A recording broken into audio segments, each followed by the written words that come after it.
புதிய தேசங்களை கண்டுபிடிப்பதிலும் உலகின் ஆழ அகலங்களை அலசுவதிலும் ஐரோப்பியர்களே முன்னோடிகளாக இருந்திருக்கின்றனர் என்பது வரலாறு கூறும் உண்மை. பல நாடுகாண் ஆர்வலர்களின் கவனம் இந்தியா பக்கமே இருந்திருக்கிறது. அதற்கு காரணம் இல்லாமல் இல்லை.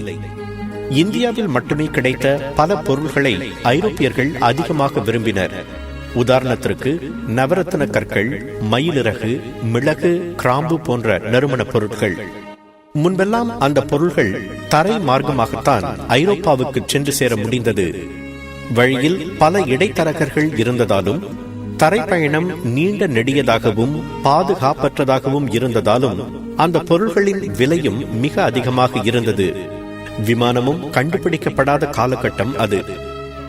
ஐரோப்பாவிலிருந்து இந்தியாவிற்கு கடல் மார்க்கத்தை கண்டுபிடித்துவிட்டால் வாணிபம் இன்னும் சுலபமாக இருக்கும், பொருள்களின் விலைகளும் நியாயமாக இருக்கும் என்பதுதான் ஐரோப்பியர்கள் இந்தியாவுக்கான கடல் மார்க்கத்தை கண்டுபிடிக்க விரும்பியதன் மிக முக்கியமான காரணம். 1498 இந்தியாவில் கால் பதித்து ஐரோப்பாவின் கனவை நனவாக்கினார் ஒரு போர்ச்சுகீசிய நாடுகாண் ஆர்வலர். அவர்தான் ஐரோப்பாவிலிருந்து இந்தியாவிற்கு கடல் மார்க்கத்தை கண்டுபிடித்து வரலாற்றில் தடம் பதித்த வாஸ்கோ ட காமா. 1460ஆம் ஆண்டு போர்ச்சுகலின் சைன்ஸ் என்ற இடத்தில் ஒரு பணக்கார குடும்பத்தில் பிறந்தார் வாஸ்கோ ட காமா. அவரது தந்தை எஸ்டாவோ ஒரு நாடுகாண் ஆர்வலராக இருந்தவர். இந்தியாவிற்கு கடல் மார்க்கத்தை கண்டுபிடிக்க வேண்டும் என்று முயன்றவர்களுள் அவரும் ஒருவர். ஆனால் அந்த கனவு நிறைவேறாமலேயே அவர் இறந்து போனார். தன் கனவை தன் மகன் நனவாக்குவான் என்று அப்போது அவருக்கு தெரிந்திருக்காது. அவரது மறைவிற்கு பிறகு போர்ச்சுகீசிய மன்னர் 2ஆம் ஜோவா அந்த பணியை முடித்து தருமாறு வாஸ்கோ ட காமாவை கேட்டுக்கொண்டார். சிறந்த பள்ளியில் படித்த வாஸ்கோ ட காமா கடற்படை அதிகாரியாக சில காலம் பணியாற்றினார்.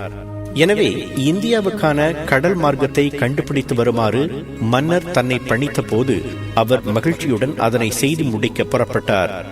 1497ஆம் ஆண்டு ஜூலை 8ஆம் தேதி போர்ச்சுகல் தலைநகர் லிஸ்பனிலிருந்து 4 கப்பல்கள் புறப்பட்டன. São Gabriel, São Rafael, Berrio, starship என பெயரிய அந்த 4 கப்பல்களில் மொத்தம் 170 பேர் வாஸ்கோ ட காமாவின் தலைமையில் இந்தியா நோக்கி புறப்பட்டனர். கிட்டத்தட்ட 90 நாட்கள் நிலத்தையே காணாமல் கடலில் பயணம் செய்த அவர்கள் அந்த ஆண்டு நவம்பர் 22ஆம் தேதி ஆப்பிரிக்காவின் தென்கோடியில் உள்ள கேப் ஆஃப் குட் ஹோப்பை அடைந்தனர். அதன் பிறகு ஆப்பிரிக்காவின் கரையோரமாக வடக்கு நோக்கி பயணத்தை தொடங்கினர். போர்ச்சுகீசிய மொழியில் நேட்டால் என்றால் கிறிஸ்துமஸ் என்று பொருள். அந்த ஆண்டு கிறிஸ்துமஸ் நெருங்கிய போது அவர்களது கப்பல் ஆப்பிரிக்காவின் கிழக்கு கரையோரம் சென்றது. அந்த பகுதிக்கு நேட்டால் என்று பெயரிட்டார் வாஸ்கோ ட காமா. அதே பெயரில் அந்த இடம் இன்றும் அழைக்கப்படுகிறது. பின்னர் முஸ்லிம் வர்த்தகர்களின் கட்டுப்பாட்டில் இருந்த மும்பாசா, மொசாம்பிக், மலிண்டி போன்ற துறைகளில் தரையிறங்கினார் வாஸ்கோ ட காமா. தங்கள் வர்த்தகத்திற்கு ஊறு விளைவிக்க வந்தவர்கள் என்று கருதிய முஸ்லிம் வர்த்தகர்கள் வாஸ்கோ ட காமாவை எதிரியாக பார்த்தனர். அவரது கப்பல்களையும் கைப்பற்ற முனைந்தனர். அவற்றையெல்லாம் முறியடித்ததோடு மலிண்டியில் ஒரு குஜராத்தி மாலுமியை தன்னோடு சேர்த்துக் கொண்டு பயணத்தை தொடர்ந்தார் வாஸ்கோ ட காமா. அந்த மாலுமியின் ஆலோசனையுடன் அரேபிய பெருங்கடலில் பருவநிலை மாற்றங்களை உணர்ந்து 23 நாட்கள் கவனமாக கப்பல்களை செலுத்தி இந்தியாவின் தெற்கு கரையோரம் உள்ள கோழிக்கோடு துறைமுகத்துக்கு வந்து சேர்ந்தார் வாஸ்கோ ட காமா. அந்த வரலாற்று சிறப்பு மிக்க நாள் 1498ஆம் ஆண்டு மே 20ஆம் தேதி. கோழிக்கோடு துறைமுகம்தான் தென்னிந்தியாவின் மிக முக்கியமான வர்த்தக மையமாக விளங்கியது. அப்போது கோழிக்கோட்டை ஆண்டு வந்த சம்பூதரி ராஜா முதலில் வாஸ்கோ ட காமாவை வரவேற்று விருந்தளித்தார். ஆனால் வாஸ்கோ ட காமா தனக்கு உகந்த பொருள்களை பரிசாக தராததால் அவர் கோபமடைந்தார். மேலும் உள்ளூர் வர்த்தகர்களோடு பகைத்துக் கொள்ள விரும்பாத அவர் போர்ச்சுகீசியர்களோடு வர்த்தக உடன்பாட்டை ஏற்படுத்திக் கொள்ள மறுத்துவிட்டார். இருப்பினும் நிறைய இந்திய நறுமணப் பொருட்களை ஏற்றிக்கொண்டு ஆகஸ்ட் மாதம் 29ஆம் தேதி லிஸ்பன் நோக்கி பயணமானார் வாஸ்கோ ட காமா.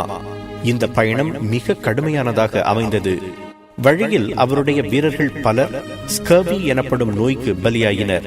கிட்டத்தட்ட ஓராண்டு பயணத்திற்கு பிறகு சென்ற 4 கப்பல்களில் 2 மட்டும் பத்திரமாக போர்ச்சுகல் வந்தடைந்தன. சென்ற 170 பேரில் 55 பேர் மட்டுமே நாடு திரும்பினர்.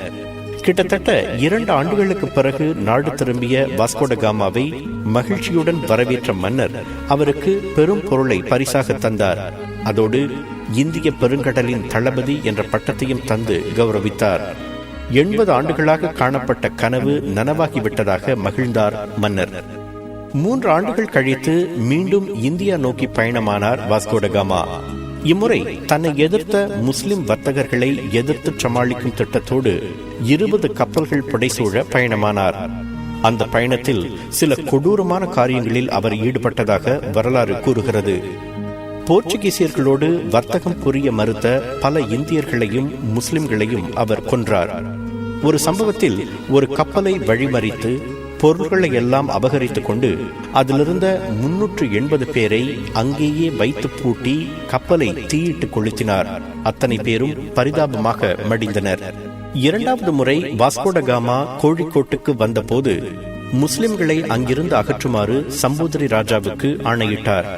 ராஜா தயங்கவே வாஸ்கோடகாமா ஈவு இரக்கமின்றி 38 இந்துக்களை கொன்று உடல்களை கண்ட துண்டமாக வெட்டி கடலில் மிதக்கவிட்டார். அதோடு கோழிக்கோடு துறைமுகத்தையும் குண்டுகளால் தாக்கினார். வேறு வழியின்றி அவரோடு வர்த்தக உடன்படிக்கை செய்து கொண்டார் சம்பூதிரி ராஜா. அந்த உடன்படிக்கையோடு போர்ச்சுகல் திரும்பும் வழியில் கிழக்கு ஆப்பிரிக்காவில் பல போர்ச்சுகீசிய காலனிகளை உருவாக்கினார் வாஸ்கோடகாமா. 3வது முறையாக இந்தியா வந்தபோது இந்தியாவுக்கான வைஸ்ராய், அதாவது அரச பிரதிநிதியாக நியமிக்கப்பட்டார் வாஸ்கோடகாமா. ஆனால் வந்த சில மாதங்களில் நோய்வாய்ப்பட்டு 1524 ஆண்டு டிசம்பர் 24 தேதி அவர் கோழிக்கோட்டிலேயே காலமானார். கொச்சியில் உள்ள ஒரு தேவாலயத்தில் அவரது உடல் புதைக்கப்பட்டு பின்னர் 1539 அதன் மிச்சங்கள் போர்ச்சுகலுக்கு அனுப்பப்பட்டன. கடைசி பயணங்களில் அவர் புரிந்த கொடுமைகளை ஒதுக்கிவிட்டு பார்த்தால் வாஸ்கோடகாமாவின் கண்டுபிடிப்பு வரலாற்று சாதனைகளில் மிக முக்கியமான இடத்தை பெற வேண்டிய ஒன்று. இந்தியாவுக்கான கடல் மார்க்கத்தை அவர் கண்டுபிடித்த பிறகு உலக நாடுகள் அதன் நேரடி வர்த்தக பலனை உணரத் தொடங்கின. இந்தியாவுக்கும் ஐரோப்பாவுக்கும் நேரடி தொடர்புகள் ஏற்பட்டன. பல நாடுகளில் போர்ச்சுகீசிய காலனிகள் உருவாவதற்கும் வாஸ்கோடகாமாவின் முதல் பயணமே வழிவகுத்தது. அவரது பயண அனுபவங்கள் அடங்கிய லுசியா டாஸ் என்ற நூல் போர்ச்சுகலின் தேசிய காவியமாக போற்றப்படுகிறது. கண்டுபிடிக்கப்படாத அல்லது அறியப்படாத ஒன்றை நோக்கி மிக ஆபத்தான பயணத்தை மேற்கொள்ளும் வாய்ப்பு கிடைத்தால் நம்மில் எத்தனை பேர் அந்த வாய்ப்பை பயன்படுத்திக் கொள்வோம்? ஆபத்துக்களை கண்டு நாம் ஒதுங்கினால் சாதனைகளும் நம்மை விட்டு ஒதுங்கும். எல்லா வரலாற்று நாயகர்களின் வாழ்க்கையும் நமக்கு சொல்லும் உண்மை அது. புதிய இலக்குகளையும் திசைகளையும் நோக்கி தைரியத்துடனும் தன்னம்பிக்கையுடனும் பயணிக்கும் எவருக்கும் வாஸ்கோடகாமாவை போல் வானம் வசப்பட்டே ஆக வேண்டும்.